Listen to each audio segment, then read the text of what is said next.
सम्माननीय सभामुख महोदय, छिटो र सुरक्षित यात्राका लागि हवाई सेवा मानिन्थ्यो, तर हिजो आज हवाई सेवाको गलत भाष्य निर्माण भइरहेको छ।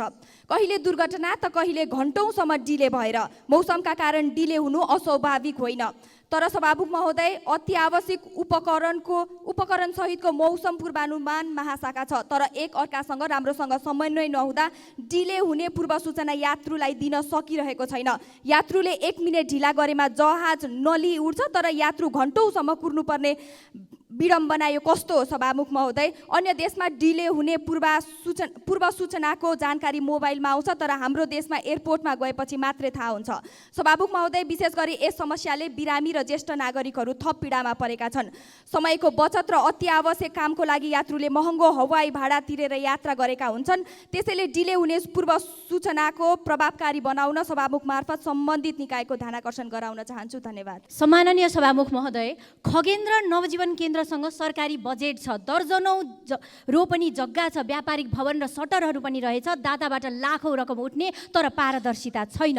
निशुल्क हुनुपर्नेमा एकै परिवारबाट 55 लाखसम्म उठाइएको विद्यार्थीबाट 6000 मासिक उठाइदो रहेछ। गोकर्णेश्वरमा एकै कोठामा 7-8 जना कोचेर राखिने रहेछ। दिशा पिसाब गनाएको अवस्था छ, धेरै दिनसम्म बाँधेर राखिएको छ, नियमित उपचार छैन, पिसाब थैली पनि समयमा फेरिँदैन रहेछ। केन्द्रले ती अपाङ्गता भएका नागरिकहरूलाई नवजीवन होइन नर्क जीवन दिएको रहेछ। बैंकमा समस्या आएर पैसा जोखिममा पर्दा राष्ट्र बैंकले व्यवस्थापनको जिम्मा लिन्छ भने संस्थामा समस्या आएर मानवीय क्षति हुन सक्नेमा राज्यले व्यवस्थापनको जिम्मा लिनुपर्ने होइन र? सभामुख महोदय, म यहाँ अनुरोध गर्दछु सरकारसँग तत्कालै कुनै रेस्क्यु कार्यदल बनाएर केन्द्रको व्यवस्थापन जिम्मामा लियोस्। साँच्चै नै हामीले पाठ्यक्रममा समेत पढाउने गरेको यो केन्द्र साँच्चैको नवजीवन केन्द्र बनोस्। धन्यवाद। सम्माननीय सभामुख महोदय, नेपाली भूगोल सुन्तला खेतीको लागि अत्यन्त प्रचुर छ। सुन्तला स्वास्थ्यका लागि लाभदायक पनि छ र अत्यन्त मिठो फल पनि छ। भारतले आँपलाई, जापानले हलुवा बेदलाई राष्ट्रिय फल बनाएको छ। त्यसै गरी नेपालले सुन्तलालाई राष्ट्रिय फल घोषणा किन नगर्ने? म सरकारको ध्यानाकर्षण गर्न चाहन्छु। सुन्तलालाई नेपालको राष्ट्रिय फल घोषणा गरी त्यसअनुसारको विकासको निम्ति बजेट सहितको प्रबन्ध गरियोस्। नेपालमा वर्षेनी करिब 30 अर्ब 61 करोडको सुन्तलाको कारोबार हुने गरेको छ। 7 लाखले रोजगारी पाउने गरेका छन्। नेपाल यो अन्नबाली भन्दा सुन्तला खेतीबाट 6-7 गुणा बढी लाभ हुने गरेको छ। सुन्तलाबाट कृषि क्षेत्रको कुल ग्राहस्थ उत्पादनको करिब 1% योगदान रहने गरेको छ। नेपालको 0.24 देखि 1.22 मेट्रिक टन का हिसाबले नेपालमा 34,150 मेट्रिक टन कार्बन स्थिरीकरणमा सुन्तलाले योगदान पुर्याउने गरेको छ। स्वास्थ्यका लागि र सँगसँगै सिधै खाने लगायत यसका अनेकन माननीय सदस्य श्री डोल प्रसाद अर्याल। सम्माननीय सभामुख महोदय, म आज शुक्ला फाटाका आरक्ष पीडित र नागढुङ्गामा भइरहेको अवरोधको विषयमा यस सदनको ध्यानाकर्षण गराउन गइरहेको छु। तत्कालीन शाही शुक्ला फाटा वन्यजन्तु आरक्ष विस्तार गरेपछि कञ्चनपुरका हजारौँ स्थानीयवासीहरू विस्थापित हुनु पर्यो। सरकारले ती परिवारलाई अन्यत्र स्थानान्तरण गरेर सट्टा भर्ना गर्ने भनिए पनि आधाभन्दा बढी परिवारले 25 वर्ष बितिसक्दा समेत जग्गा पाउन सकेका छैनन्। पीडितका लागि छुट्याइएको जग्गा हाल भूमि आयोगले अन्य व्यक्तिलाई वितरण गर्न लागेको भनेर अख्तियार दुरुपयोग अनुसन्धान आयोगमा उजुरी परेको अवस्था छ। भूमि आयोगको अनियमितता र अनधिकृत वितरण रोक्न साथै अनियमिततामा संलग्नतालाई यथाशीघ्र कारबाहीको दायरामा ल्याउँदै पीडितलाई तत्काल जग्गा उपलब्ध गराउन म यस सदन मार्फत सरकारको ध्यानाकर्षण गराउन चाहन्छु। यसै सभामुख महोदय, ब्रेक थ्रु गर्ने तयारी गरिएको नागढुङ्गा सुरुङ मार्गको काम अहिले सरकारकै कारण ठप्प छ। स्थानीयवासीसँग गरेको प्रतिबद्धताहरू कार्यान्वयन नगरेकै कारण सरकारले अहिले दैनिक झन्डै 1.5 करोड रुपियाँ जरिवाना तिर्नुपर्ने अवस्था आइलागेको छ। सम्माननीय सभामुख महोदय, खगेन्द्र नवजीवन केन्द्रसँग सरकारी बजेट छ, दर्जनौं रोपनी जग्गा छ, व्यापारिक भवन र सटरहरू पनि रहेछ, दाताबाट लाखौं रकम उठ्ने तर पारदर्शिता छैन।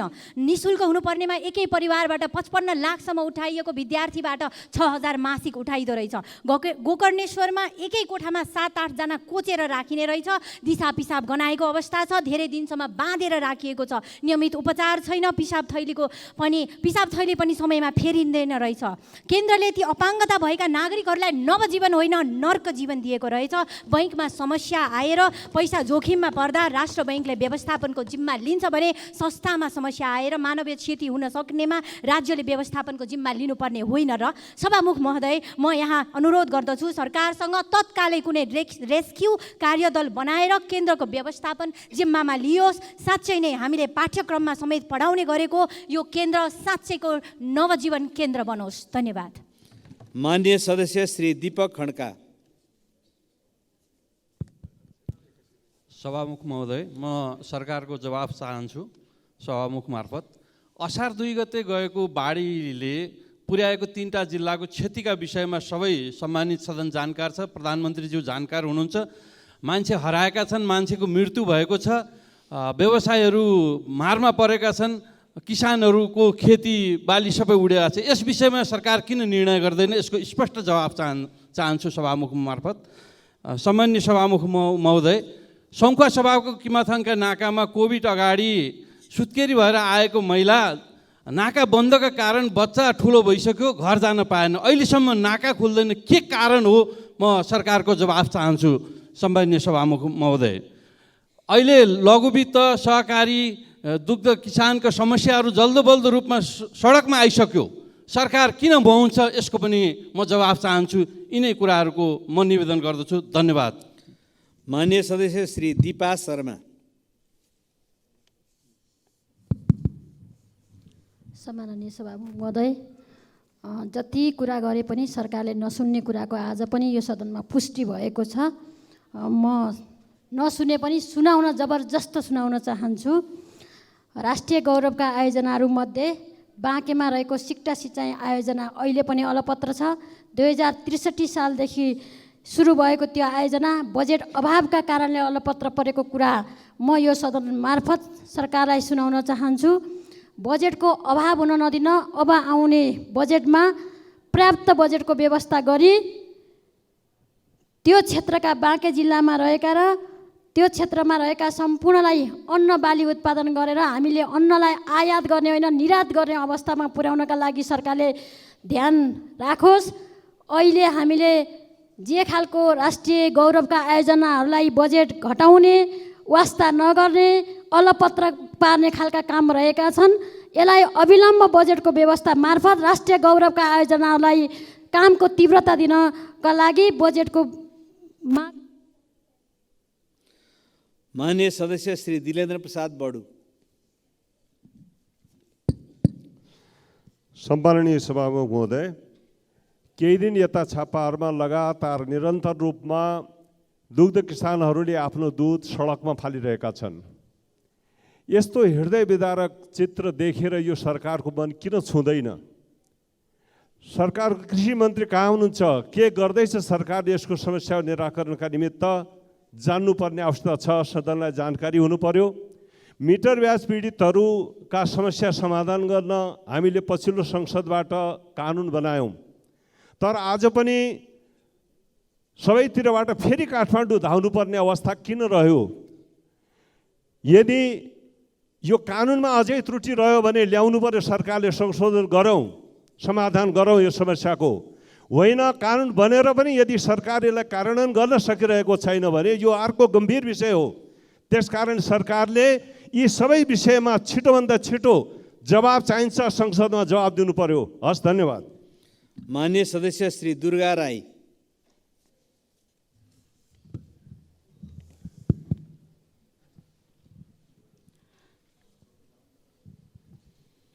सम्माननीय सभामुख महोदय, जनताको सर्वोच्च जनप्रतिनिधिमूलक सम्मानित सदनमा संविधानको मातहतमा रही मुलुकको हित र आम नागरिकको समस्याको समाधान गर्नको लागि हाम्रा बहस र छलफलहरू केन्द्रित गर्नुपर्ने हो, तर हाम्रो ध्यान त्यतातिर गएको देखिँदैन। हामी कार्यतालिका बनाएर संसद सञ्चालन गर्नुपर्छ भनेर कुरा गर्छौँ, कार्यतालिका तयार भएर आउँछ, फेरि केही न केही बहाना गरेर संसद अवरोध गर्छौँ किन? कहिले प्रधानमन्त्रीको राजीनामा त कहिले मन्त्रीहरूको। त्यसरी सजिलै हुने भए संविधानको धारा 76 चाहिँदैन भन्न खोजिएको हो। सभामुख महोदय, प्रतिपक्षको सरकारको विरोध गर्नु गुण र दोषको आधारमा गर्नुपर्ने हो नि। हरेक कुराको पूर्वग्रही ढङ्गबाट सम्मानित संसद अवरोध गर्ने शैली बेठिक छ। हामीले कस्तो खाले लोकतन्त्रको विकास गर्दैछौँ। अर्को कुरा सभामुख महोदय, आकस्मिक समयमा बोल्दा समय निर्धारण गर्नु पर्यो। धन्यवाद। मान्य सदस्य श्री देवप्रसाद तिमल सेना। सम्मानीय सभामुख महोदय, दुध किसानहरू अत्यन्त पीडित भएका छन्। यसको बारेमा योभन्दा अगाडिको अधिवेशनमा पनि दसैँ अगाडि मैले कुरा उठाएको थिएँ। अरू सबैको भुक्तानी रोकेर किसानको दुधको भुक्तानी दिनु पर्यो भनेर सरकारले नसुनेको अवस्था छ। कृषकहरूले आफ्नो दुधको भुक्तानी लिनलाई रोडमा बस्नुपर्ने अवस्था, चक्काजाम गर्न पर्ने अवस्था। अस्ति मात्रै रौतहटमा चक्काजाम 2 घन्टा भयो। दुधको भुक्तानी लिनलाई चक्काजाम गर्नु पर्यो भने किसानले के गरी दुध उत्पादन गर्न सक्छ, के गरी बेच्न सक्छ? त्यसकारण दुधको भुक्तानी सम्मानीय सभामुख महोदय तुरुन्तै दायाँ बायाँ नहेरिकन सरकारले अर्को 21 गतेको चाहिँ बैठकमा दुधको भुक्तानी दिएको जानकारी कृषि मन्त्रीले चाहिँ यहाँ आएर सदनमा बोल्नु पर्यो भनेर जोरदार माग गर्न चाहन्छु। र कृषकले लम्की स्किनबाट ठुलो क्षति बिहोरेको, त्यसको क्षतिपूर्ति पाउने भनेको छैन, त्यसको पनि क्षतिपूर्ति यथाशीघ्र किसानले पाउनु पर्यो। जसले गोबर सोरेर मान्य सदस्य श्री देवेन्द्र पौडेल। सम्माननीय सभामुख महोदय, यो सङ्घीय लोकतान्त्रिक गणतन्त्र, धर्मनिरपेक्षता, समावेशी समानुपातिकता जस्ता प्रणाली ल्याउनको निम्ति हजारौँको बलिदान, रगत, आँसु, पसिना बगेर यो व्यवस्था आएको हो। यो व्यवस्थालाई मान्छु भनेर, यो व्यवस्थालाई ग्रहण गर्छु भनेर हामीले संसदमा शपथ खाएका हुन्छौँ र शपथ खाएर मात्रै हामी सदनमा प्रवेश गरेका हुन्छौँ। सम्माननीय सभामुख महोदय, कहिलेकाहीँ मात्रै होइन, दिनदिनै जस्तो यो व्यवस्थाको विरोध गरेको हामी यहाँ सुन्छौँ। सम्माननीय सभामुख महोदय मार्फत म भन्न चाहन्छु, शपथ खाएर आइसकेपछि, यो संविधान मान्छु भनिसकेपछि यो प्रणाली र व्यवस्थाको विरोध गर्न पाइन्छ र सम्माननीय सभामुख महोदय, र यो कुराको गम्भीर ध्यानाकर्षण गराउनको निम्ति सम्माननीय सभामुख महोदय मार्फत म विशेष अनुरोध गर्न चाहन्छु। धन्यवाद। मान्य सदस्य श्री धनबहादुर बुढा।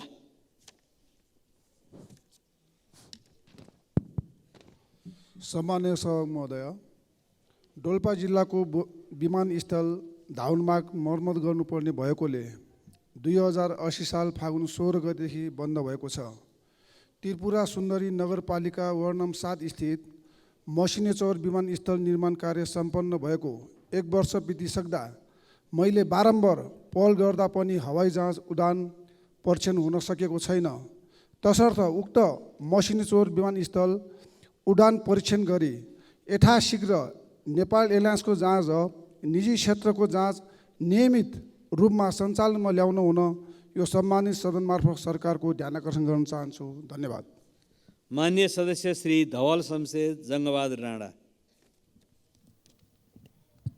सम्मान्य सभामुख महोदय, अहिले भर्खर एकजना सांसदज्यूले भन्नुभयो कि यो व्यवस्थाको हामीले विरोध गर्न मिल्छ कि मिल्दैन। यो संविधानभित्र बसेर यो संविधानलाई परिवर्तन गर्न सक्ने व्यवस्था संविधानभित्र छ र यो देश चल्न सकिरहेको छैन। जनता आक्रान्त छ, देश आक्रान्त छ। हामीले यस्तो व्यवस्था, यो देशको व्यवस्थालाई परिवर्तन गर्नको लागि, यो अवस्थालाई परिवर्तन गर्नको लागि हामीले व्यवस्था परिवर्तन गर्न, यो अवस्था परिवर्तन गर्न, व्यवस्था परिवर्तन गर्ने आन्दोलन राष्ट्रिय प्रजातन्त्र पार्टीले सडकमा छेडिसकेको छ। सभामुख महोदय, अब यो संविधानलाई परिवर्तन गर्ने, यो व्यवस्थालाई परिवर्तन गर्ने र यो अवस्थालाई परिवर्तन गर्नको लागि जनता जनार्दनलाई यहीँबाट म आह्वान गर्न चाहन्छु। धन्यवाद। मान्य सदस्य श्री नवल किशोर शाह सुडी।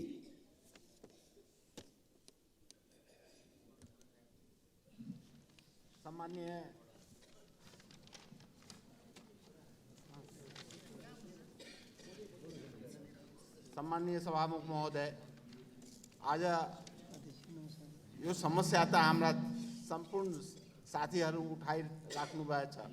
दुधको सम्बन्धमा दुध विकासले, डिडिसीले अब हाम्रो क्षेत्र सप्तरी 1 नम्बर क्षेत्रको अग्निसार कृष्ण सबरन गाउँपालिका वार्ड नम्बर 6 स्थित महुलीमा अवस्थित यस आदर्श बहुमुखी दुग्ध उत्पादक सहकारी संस्थाको पशुपालन तथा दुग्ध उत्पादन व्यवसाय मार्फत 95% जनता यहाँ जो छ पहाडबाट ओर्लेर मौली नदी किनारमा बसेको उहाँहरूको सम्पूर्णको आय स्रोत मात्र पशुपालन भएको हुनाले 8 महिनादेखि डिडिसीले विराटनगर स्थित दुध वितरण प्रणाली अन्तर्गत 5 करोड रुपियाँको भुक्तान दिएको छैन। एउटा गाउँ स्तरको सहकारी कसरी यो अवस्थामा चल्न सक्छ र हिजोदेखि त्यहाँ राजमार्ग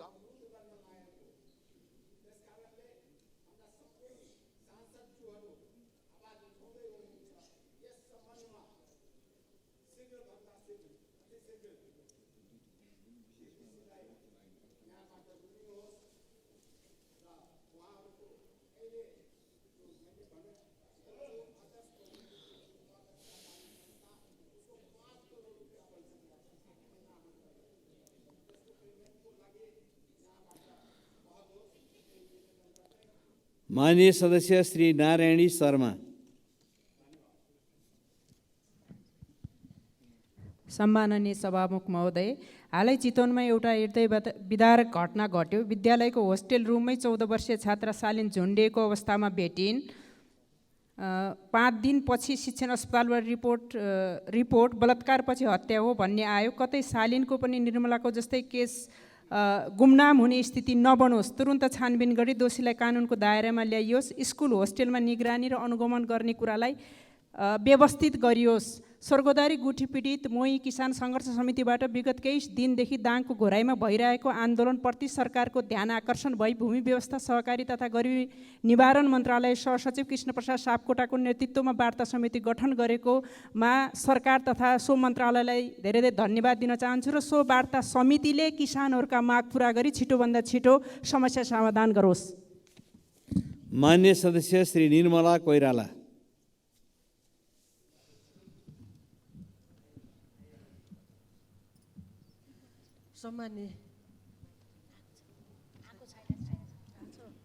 सम्मान्य सभामुख महोदय, हामीले पटक पटक सम्बन्धित सदनमा मिटर ब्याजी र लघुविद्युत पीडितले भोग्नु परेका समस्याहरू उठान गरिरहेका छौँ। पीडितहरू न्याय खोज्दै 23 दिनको पैदल यात्रा पश्चात अहिलेसम्म 5 पटक काठमाडौँ आइसकेका छन्।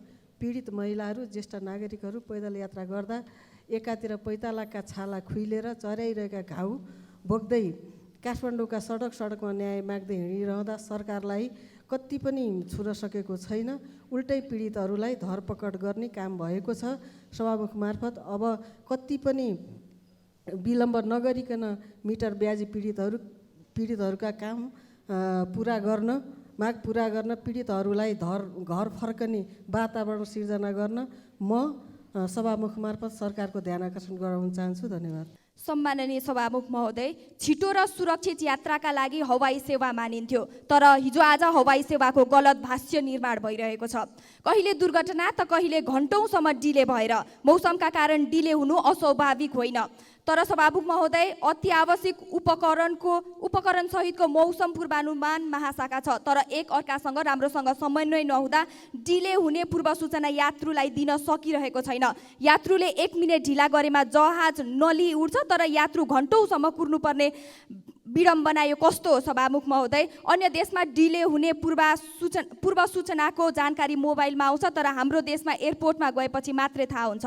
सभामुख महोदय, विशेष गरी यस समस्याले बिरामी र ज्येष्ठ नागरिकहरू थप पीडामा परेका छन्। समयको बचत र अति आवश्यक कामको लागि यात्रुले महँगो हवाई भाडा तिरेर यात्रा गरेका हुन्छन्। त्यसैले डिले हुने पूर्व सूचनाको प्रभावकारी बनाउन सभामुख मार्फत सम्बन्धित निकायको ध्यानाकर्षण गराउन चाहन्छु। धन्यवाद। मान्य सदस्य श्री प्रतिमा गौतम।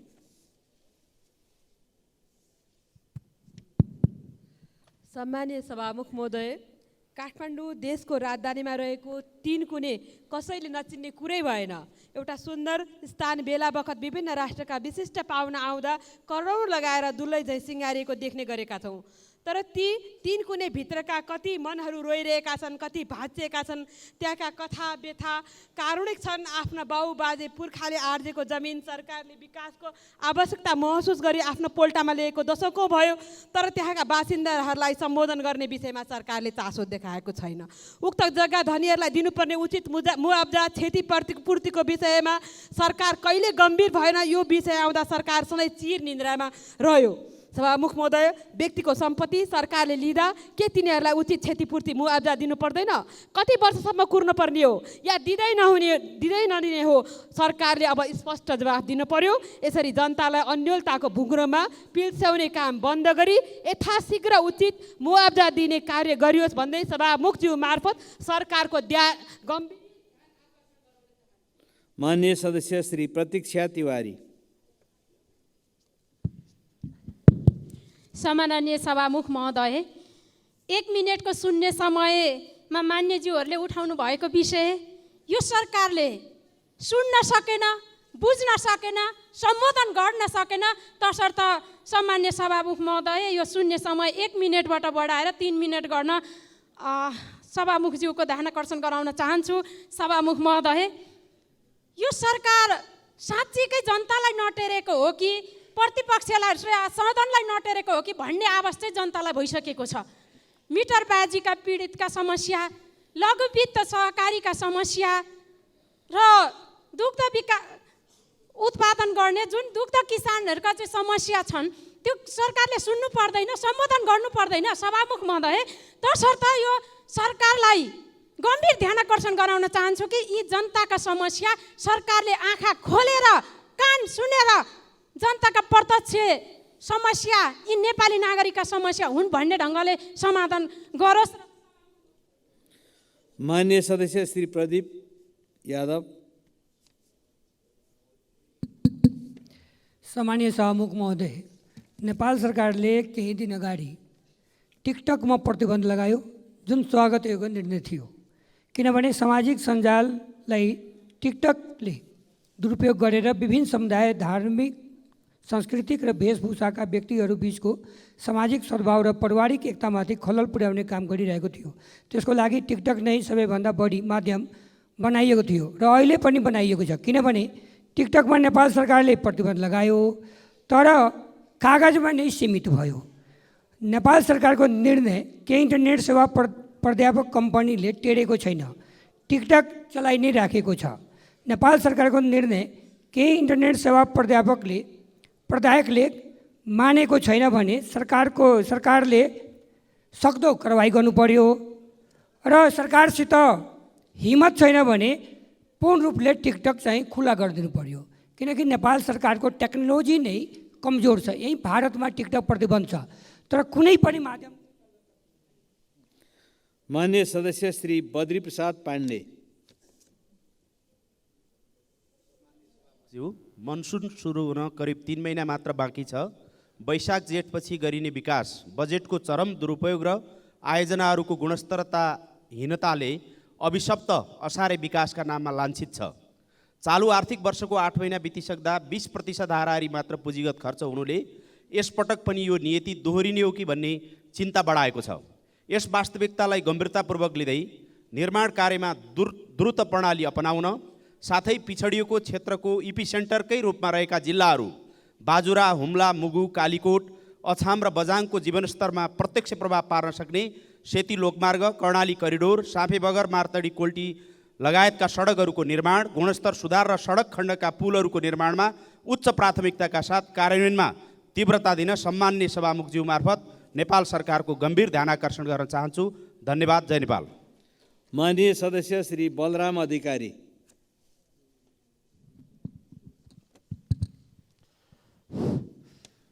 सभामुख महोदय, नेपालकै पहिलो ठुलो ताल, एसियाकै दोस्रो ठुलो ताल, मानव निर्मित जगदीशपुर ताल 157 हेक्टर क्षेत्रफलमा फैलिएको छ। कपिलवस्तु जिल्लाको पूर्व दक्षिण भेग सिँचाइ गर्ने उद्देश्यले निर्माण गरिएको उक्त ताल बाणङ्गा नदीको पानी लगेर जम्मा गरिन्छ। हाल उक्त नहरले 6300 हेक्टर जमिन सिँचाइ गर्दै आएको छ भने हजारौँ चराचुरुङ्गीहरू रमाउने गर्दछन्। 35 सालदेखि सञ्चालन भएको नहरबाट पूर्वी शाखा निकालेर ताललाई मर्मत सम्मार व्यवस्थापन गर्ने हो भने थप 7000 हेक्टर जमिन सिँचाइ हुन सक्छ भनेर बाणङ्गा सिँचाइका योजना प्रमुख बताउनुहुन्छ। विगतमा उक्त नहर पश्चिमाञ्चल डिभिजन कार्यालय तौलिया अन्तर्गत पर्दथ्यो। मुलुक सङ्घीयतामा गएपछि उक्त कार्यालय प्रदेश अन्तर्गत कायम गरियो, जसका कारण हाल प्रदेशले हेर्ने गर्दछ। जबकि 5000 हेक्टर भन्दा कम क्षेत्रफल सिँचाइ हुने योजनाहरू मात्रै प्रदेशले हेर्ने नीति बनाइएको छ। तसर्थ बाणङ्गा सिँचाइ योजनालाई सङ्घ अन्तर्गत कायम गरी खेर गइरहेको बाणङ्गा नदीको पानी सदुपयोग गरेर थप। माननीय सदस्य श्री वासुदेव घिमिरे। सम्माननीय सभामुख महोदय, स्वास्थ्य बिमा कार्यक्रम स्वास्थ्य सेवामा सर्वसाधारणको सहज पहुँच पुर्याउने सामाजिक सुरक्षाको एक महत्त्वपूर्ण कार्यक्रम हो। 2072 सालबाट सुरु भएको यो कार्यक्रममा हाल झन्डै 22,16,000 परिवारका 71,81,000 नागरिक आबद्ध छन् भने बिमाको सुविधा 440 स्वास्थ्य संस्थामा उपलब्ध छ। स्वास्थ्य बिमा आफैमा लोक कल्याणकारी कार्यक्रम भए पनि यसको प्रभावकारितामा गम्भीर समस्याहरू देखेका छन्। सीमित अस्पतालमा मात्र बिमा सुविधा पाइने भएकोले ती अस्पतालहरूमा बिरामीको अधिक चाप हुँदा बिमितलाई सहज रूपमा सेवाभन्दा शास्ति बढी भएको छ। प्रक्रियागत झन्झट, समयमा उपचार नहुने र धेरैजसो औषधि नपाइने समस्यालाई हटाउन म सरकारको ध्यान आकर्षण गराउन चाहन्छु। यस्तै सेवा प्रदायक अस्पतालको सेवालाई गुणस्तरीय बनाउँदै थप सरकारी, सामुदायिक तथा निजी स्वास्थ्य संस्थामा समेत स्वास्थ्य बिमा सेवा विस्तार गर्न सरकारसँग जोरदार माग गर्दछु। धन्यवाद। माननीय सदस्य श्री बिन्दवासिनी कंसकार। सम्माननीय सभामुख महोदय, इलाम क्षेत्र नम्बर 1 हुँदै क्षेत्र नम्बर 2 जोडिने खुदनाबारी सडक लामो समयदेखि अल्पत्र अवस्थामा छ। जम्मा लम्बाइ 25 किलोमिटर मात्र रहेको यो सडक झापाबाट इलाम बजार पुग्ने सबैभन्दा छोटो सडक हो। इलाम सडक डिभिजन कार्यालयका अनुसार आर्थिक वर्ष 79-80मा 23 करोडको बजेट विनियोजन भई निर्माण सुरु हुने निर्णय भएको छ। तर 1 करोड मात्रै बजेट आएको हुँदा 1 करोडले सडक सरसफाइ गर्ने समेत नपुग्ने जानकारी प्राप्त भयो। 80-81 को बजेटमा यो सडकको लागि कुनै रकम नै नछुट्याएको कुरा बाहिर आइरहेको छ। यस सडकलाई हरेक पटक राजनीति गर्ने हिसाबले हेरिएको छ। हरेक उम्मेदवारले आफ्नो घोषणा पत्रमा राख्ने गर्छन्, तर चुनावपछि सबैले बिर्सिन्छन्। सभामुखज्यू, यसरी इलामका जनताको स्वास्थ्य व्यवसाय र किनमेलदेखि हरेक दिनाचार्य प्रत्यक्ष जोडिने यो बाटो अविलम्बन प्राप्त बजेट विनियोजन गरी दुवैतर्फबाट सडक निर्माण सुरु गर्न सम्बन्धित निकायको ध्यानकर्षण गर्दछु। धन्यवाद। माननीय सदस्य श्री विनिता कठायत।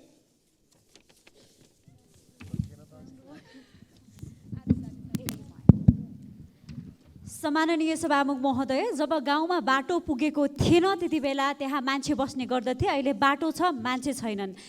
हाल नेपालको ग्रामीण जनसङ्ख्या 1/3% रहेको छ। ठुला मात्रामा आन्तरिक बसाइसराईले कृषि मजदुरको अभाव सिर्जना गरेको छ, जसले कृषि उत्पादनमा नकारात्मक असर परेको छ। मध्य पहाडी र हिमाली क्षेत्रका 33% खेती योग्य जमिन बाँझै छन्। यस्तो अवस्थामा हाम्रो संविधानले सुनिश्चित गरेको खाद्य सुरक्षा र खाद्य सम्प्रभुताको अधिकार कसरी सुनिश्चित हुन सक्छ? FAO को प्रतिवेदन 13.6% नेपालीहरू गम्भीर खाद्य असुरक्षामा भएको देखाएको छ। वर्तमान कृषि नीतिहरू मुख्य रूपमा पुरुष किसानहरूमा केन्द्रित छ। प्रत्येक 3 घर परिवारमा कम्तीमा 1 पुरुष नेपाल बाहिर भएको हुँदा हामीले महिला र वृद्ध किसानको आवश्यकतालाई सम्बोधन गर्ने नीतिहरू बनाउनु पर्दछ। प्रत्येक नेपालीको खाद्य सुरक्षाको हक सुनिश्चित गर्न मिक्स्ड फार्मिङ सिस्टम र ब्याक टु भिलेजको अवधारणाका साथ कानुनको प्रस्ताव लिएर आउन सम्माननीय सभामुख महोदय मार्फत सरकारको ध्यान आकर्षण गर्न चाहे। धन्यवाद।